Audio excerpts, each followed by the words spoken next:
ಪ್ರಪಂಚದಲ್ಲಿ ಯಾರನ್ನಾದರೂ ಸೋಲಿಸಬಹುದು, ಆದರೆ ಸೋಲಿನಲ್ಲಿ ನಗುವವರನ್ನ ಎಂದಿಗೂ ಸೋಲಿಸಲು ಸಾಧ್ಯವೇ ಇಲ್ಲ.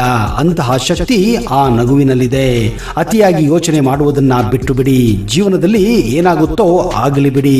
ಬದುಕನ್ನ ಬಂದಂತೆ ಬದುಕೋಣ. ಹೌದು ಸ್ನೇಹಿತರೆ, ದುಃಖ ಅನ್ನೋದು ಒಂದು ಸಮುದ್ರ ಇದ್ದ ಹಾಗೆ, ನಗು ಅನ್ನೋದು ಒಂದು ಚಿಲುಮೆ ಇದ್ದ ಹಾಗೆ. ಆದಷ್ಟು ಆ ದುಃಖದ ಸಾಗರದಲ್ಲಿ ನಗುವ ಚಿಲುಮೆಯನ್ನ ಹುಡುಕುವ ಪ್ರಯತ್ನ ಮಾಡೋಣ.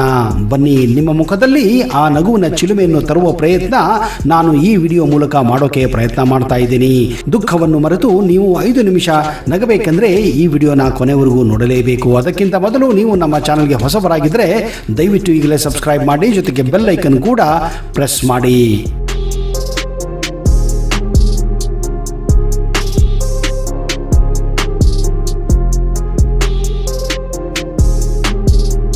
ನಮಸ್ಕಾರ ಸ್ನೇಹಿತರೆ, ನಿಮಗೆಲ್ಲ ಆತ್ಮೀಯ ಹಾಗೂ ಅದ್ದೂರಿ ಸ್ವಾಗತ.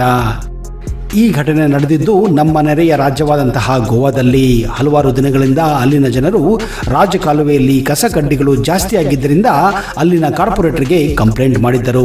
ಇದೇ ಕಾರಣ ಅಲ್ಲಿನ ಕಮಿಷನರ್ ಅಲ್ಲಿನ ರಾಜಕಾಲುವೆಗಳನ್ನ ಕ್ಲೀನ್ ಮಾಡಬೇಕೆಂದು ಹೊಸ ತಂತ್ರಜ್ಞಾನವನ್ನು ಬಳಸಿ ಆ ತ್ಯಾಜ್ಯವನ್ನು ಎತ್ತಿ ಬೇರೆ ಕಡೆ ಹಾಕುವಂತಹ ಒಂದು ಹೊಸ ತಂತ್ರಜ್ಞಾನದೊಂದಿಗೆ ಬಂದಿರುವ ಮಷೀನ್ ಅನ್ನ ಅಳವಡಿಸಲು ನಿರ್ಧಾರವನ್ನ ಮಾಡುತ್ತಾರೆ. ಇದೇ ಕಾರಣ ಆ ಮಷೀನ್ ಅನ್ನು ಪಡೆದು ಅದನ್ನು ಉದ್ಘಾಟನೆ ಮಾಡಬೇಕಾಗಿತ್ತು. ಹೀಗಿರಲು ಅಲ್ಲಿಯ ಸ್ಥಳೀಯ ಕಾರ್ಪೊರೇಟರ್ ಹಾಗೂ ಕಮಿಷನರ್ ಎಲ್ಲರೂ ಆ ತ್ಯಾಜ್ಯವನ್ನು ಕ್ಲೀನ್ ಮಾಡುವಂತಹ ಮಷೀನ್ ಅನ್ನ ಆ ರಾಜಕಾಲುವೆಯಲ್ಲಿದ್ದಂತಹ ತ್ಯಾಜ್ಯವನ್ನು ತೆಗೆಯಲು ನಿರ್ಧಾರ ಮಾಡುತ್ತಾರೆ. ಹಾಗೂ ಈ ಮಷೀನ್ ಅನ್ನ ಲೋಕಾರ್ಪಣೆ ಮಾಡಲು ಎಲ್ಲ ಮೀಡಿಯಾದವರನ್ನ ಕರೆದು ತೋರಿಸಲು ಮುಂದಾಗುತ್ತಾರೆ. ಈ ಅದ್ಭುತ ಘಟನೆಯನ್ನು ಸೆರೆಹಿಡಿಯಲು ಹಲವಾರು ಪತ್ರಕರ್ತರು ಕೂಡ ಅಲ್ಲಿಗೆ ಸೇರಿರುತ್ತಾರೆ.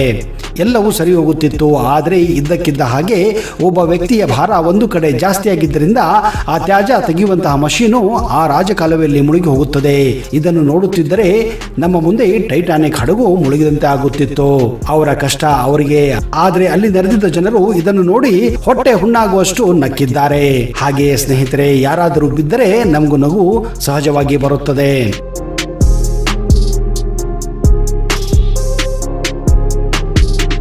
ಇವತ್ತು ನಾವು ಮೊಬೈಲ್ಗಳಲ್ಲಿ ಇಷ್ಟು ಮಗ್ನರಾಗಿದ್ದೇವೆ ಅಂದರೆ ನಾವು ಏನು ತಿಂತಾ ಇದ್ದೀವಿ, ಎಲ್ಲಿ ಹೋಗ್ತಾ ಇದ್ದೀವಿ ಅನ್ನೋದು ಕೂಡ ನಮಗೆ ಗಮನ ಇರೋದಿಲ್ಲ. ಇದನ್ನೇ ಎನ್ಕ್ಯಾಶ್ ಮಾಡಿಕೊಂಡು ಕೆಲವು ಸ್ನೇಹಿತರು ತಮ್ಮ ಸ್ನೇಹಿತರ ಜೊತೆ ಕೆಲವು ಮೋಜು ಮಸ್ತುಗಳನ್ನು ಕೂಡ ಮಾಡುತ್ತಾರೆ. ಈ ವಿಡಿಯೋನೇ ನೋಡಿ. ಈ ಘಟನೆ ನಡೆದಿದ್ದು ಆಸಾಂನ ರಾಜಧಾನಿ ಗೌಹಾತಿಯಲ್ಲಿ. ಇಬ್ಬರು ಸ್ನೇಹಿತರು ಊಟ ಮಾಡಬೇಕೆಂದು ಒಂದು ರೆಸ್ಟೋರೆಂಟ್ಗೆ ಹೋಗುತ್ತಾರೆ. ಅದರಲ್ಲಿ ಒಬ್ಬ ತನ್ನ ಮೊಬೈಲ್ನಲ್ಲಿ ಕೆಲವು ವಿಡಿಯೋಗಳನ್ನು ನೋಡುತ್ತಾ ಮಗ್ನರಾಗಿದ್ದಾನೆ. ಆ ವಿಡಿಯೋಗಳು ಎಷ್ಟು ಚೆನ್ನಾಗಿತ್ತು ಅಂದ್ರೆ ತಿನ್ನೋಕು ಕೂಡ ಪುರುಸೊತ್ತು ಇರೋದಿಲ್ಲ. ಅವನ ಸ್ನೇಹಿತ ಅವನು ಮೊಬೈಲ್ ನಲ್ಲಿ ಮಗ್ನರಾಗಿದ್ದನ್ನು ಕಂಡು ಅಲ್ಲಿಯೇ ಇದ್ದ ಟಿಶ್ಯೂ ಪೇಪರ್ ಗಳನ್ನ ಸಾಸ್ ನಲ್ಲಿ ಎದ್ದಿ ಅವನ ಬಟ್ಟಲಲ್ಲಿ ಹಾಕುತ್ತಾನೆ. ಆದ್ರೆ ಆ ವ್ಯಕ್ತಿ ಮೊಬೈಲ್ ನಲ್ಲಿ ನೋಡುತ್ತಾ ಅವನ ಬಟ್ಟಲಲ್ಲಿ ಏನಿದೆಯೋ ಇಲ್ಲವೋ ಅನ್ನುವುದನ್ನ ಕಾಣದೆ ಹಾಗೆಯೇ ಚಾಪ್ಸ್ಟಿಕ್ ನಿಂದ ತಿನ್ನುತ್ತಾನೆ. ನೀವೇ ಯೋಚನೆ ಮಾಡಿ ಸ್ನೇಹಿತರೆ, ಆ ವಿಡಿಯೋ ಇನ್ನೂ ಎಷ್ಟು ಇಂಟ್ರೆಸ್ಟಿಂಗ್ ಆಗಿರಬೇಕು ಅನ್ನೋದು. ಯಾಕಂದ್ರೆ ಅವನಿಗೆ ತಿನ್ನೋದ್ರಲ್ಲೂ ಕೂಡ ಲಕ್ಷ್ಯ ಇರೋದಿಲ್ಲ. ಏನೇ ಇರಲಿ ಸ್ನೇಹಿತರೆ, ಈ ತರದ ಚೇಷ್ಟೆಗಳನ್ನು ಯಾರ ಜೊತೆ ನೀವು ಕೂಡ ಮಾಡಬೇಡಿ.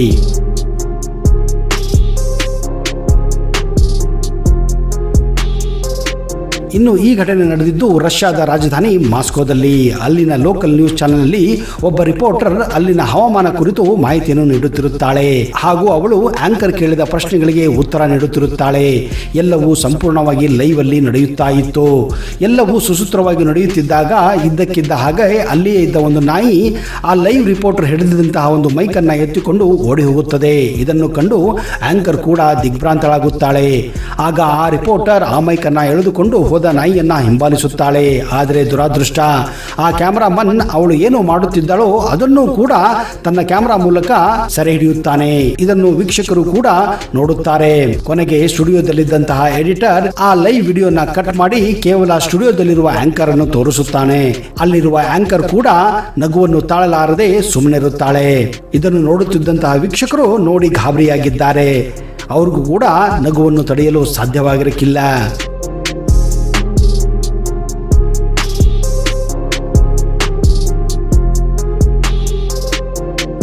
ಸ್ನೇಹಿತರೆ, ನೀವು ಬ್ರೇಕ್ ಡ್ಯಾನ್ಸ್ ನೋಡಿರಬಹುದು, ಕಥಕ್ಕಲಿ ಡ್ಯಾನ್ಸ್ ನೋಡಿರಬಹುದು, ಸಿನಿಮಾಗಳಲ್ಲಿ ಡಿಸ್ಕೋ ಡ್ಯಾನ್ಸ್ ನೋಡಿರಬಹುದು ಅಥವಾ ಭರತನಾಟ್ಯಂ ಕೂಡ ನೋಡಿರಬಹುದು.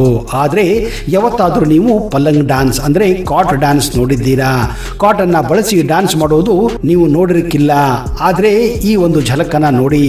ಈ ಘಟನೆ ನಡೆದಿದ್ದು ನಮ್ಮ ಕರ್ನಾಟಕ ರಾಜ್ಯದ ಕಿರೀಟ ಎಂದಿರುವ ಬೀದರ್ನಲ್ಲಿ. ಒಂದು ಕುಟುಂಬದ ಮದುವೆ ಕಾರ್ಯಕ್ರಮದಲ್ಲಿ ಈ ರೀತಿಯ ಡ್ಯಾನ್ಸ್ ಅನ್ನ ಅವತ್ತಿನ ರಾತ್ರಿ ಆಯೋಜಿಸಲಾಗಿತ್ತು. ಈ ಡ್ಯಾನ್ಸ್ ಅನ್ನು ಮಾಡುವವರು ಮಧ್ಯಪ್ರದೇಶನ ಭೂಪಾಲ್ನಿಂದ ಬಂದಿದ್ದರು ಎಂದು ಗೊತ್ತಾಗಿದೆ. ಇಲ್ಲಿ ನಡೆಯುತ್ತಿದ್ದಂತಹ ಡ್ಯಾನ್ಸ್ ನೋಡಿ ಅಲ್ಲಿದ್ದವರೆಲ್ಲರೂ ಫಿದಾ ಆಗಿದ್ದಾರೆ. ಏನೆಲ್ಲ ಸ್ಟೆಪ್ಗಳನ್ನ ಬಳಸಿ ಇವರು ಡ್ಯಾನ್ಸ್ ಮಾಡುತ್ತಿದ್ದಾರೆ ಅಂದ್ರೆ ನೀವು ನಂಬಲೇಬೇಕು. ಕುಣಿಯೋಕೆ ಆಗೋದಿಲ್ಲ ಅಂದ್ರೆ ನೆಲ ಡೊಂಕು ಅಂದಿದ್ರಂತೆ. ಆದರೆ ಈ ಮಾತನ್ನ ಸುಳ್ಳು ಮಾಡಿ ತೋರಿಸಿದ್ದಾರೆ ಈ ಎಕ್ಸ್ಪರ್ಟ್ ಡ್ಯಾನ್ಸರ್ಸ್. ಈ ಘಟನೆ ನಡೆದಿದ್ದು 2018ರಲ್ಲಿ ಮುಂಬೈನ ಫಿಲ್ಮ್ ಸಿಟಿಯಲ್ಲಿ. ಖ್ಯಾತ ಚಿತ್ರತಾರೆ ಸನ್ನಿ ಲಿಯೋನ್ ಒಂದು ಸಿನಿಮಾದ ಸ್ಕ್ರಿಪ್ಟ್ ಅನ್ನ ಓದುತ್ತಾ ಇದ್ದರು. ಅದೇ ವೇಳೆ ಆ ಚಿತ್ರದ ನಿರ್ದೇಶಕರಾದಂತಹ ಸುಜಿತ್ ಸನ್ನಿ ಲಿಯೋನ್ ಮೇಲೆ ಒಂದು ಪ್ರ್ಯಾಂಕ್ ಮಾಡಬೇಕೆಂದು ಒಂದು ಪ್ಲಾಸ್ಟಿಕ್ ಹಾವನ್ನು ತಂದು ಅವಳು ಓದುತ್ತಿರುವಾಗ ಅವಳ ಹಿಂದೆ ಬಂದು ಅವಳ ಮೇಲೆ ಬಿಡುತ್ತಾರೆ. ಸ್ಕ್ರಿಪ್ಟ್ ಓದುವುದರಲ್ಲಿ ಮಗ್ನರಾಗಿದ್ದ ಸನ್ನಿ ಲಿಯೋನ್ ಸಡನ್ ಆಗಿ ಅವಳ ಮೇಲೆ ಹಾವು ಬಿದ್ದುದನ್ನು ಕಂಡು ಗಾಬರಿಯಾಗುತ್ತಾಳೆ. ಆಮೇಲೆ ಗೊತ್ತಾಗುತ್ತದೆ ಅದು ಪ್ರ್ಯಾಂಕ್ ಎಂದು. ಆಮೇಲೆ ಆ ಹಾವನ್ನ ಎತ್ತಿಕೊಂಡು ಹೋಗಿ ಆ ಡೈರೆಕ್ಟರ್ ಮೇಲೆ ಎಸೆದು ಚೆನ್ನಾಗಿ ಅವನನ್ನ ಥಳಿಸುತ್ತಾಳೆ.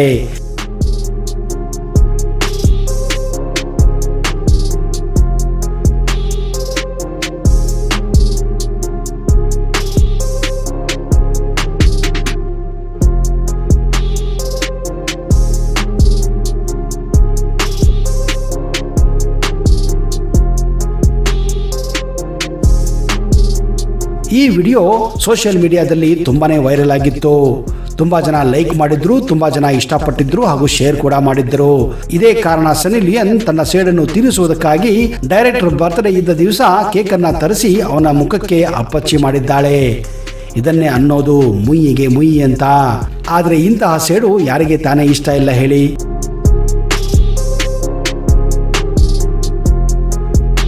ಸ್ನೇಹಿತರೆ, ಈ ವಿಡಿಯೋ ನೋಡಿದ ಮೇಲೆ ನಿಮ್ಮ ಮುಖದ ಮೇಲೆ ಸ್ವಲ್ಪ ಆದರೂ ನಗು ಬಂತೆಂದು ನಾನು ಅಂದುಕೊಳ್ಳುತ್ತೇನೆ.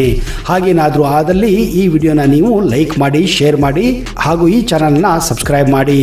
ಒಂದು ವೇಳೆ ನೀವು ಲೈಕ್ ಮಾಡಿದರೆ ನಾನು ವಿಡಿಯೋ ಮಾಡಿದ್ದಕ್ಕೂ ಹಾಗೂ ನಿಮ್ಮನ್ನು ನಗಿಸುವ ಪ್ರಯತ್ನ ಯಶಸ್ವಿ ಆಯಿತು ಎಂದು ನಾನು ತಿಳಿದುಕೊಳ್ಳುತ್ತೇನೆ. ಇಂತಹದೇ ಫನ್ನಿ ಮೊಮೆಂಟ್ಸ್ಗಳನ್ನ ಮುಂದಿನ ಸಂಚಿಕೆಯಲ್ಲಿ ಮತ್ತೆ ತರುತ್ತೇನೆ. ಅಲ್ಲಿಯವರೆಗೆ ಎಂಜಾಯ್ ಮಾಡಿ, ಮಜಾ ಮಾಡಿ.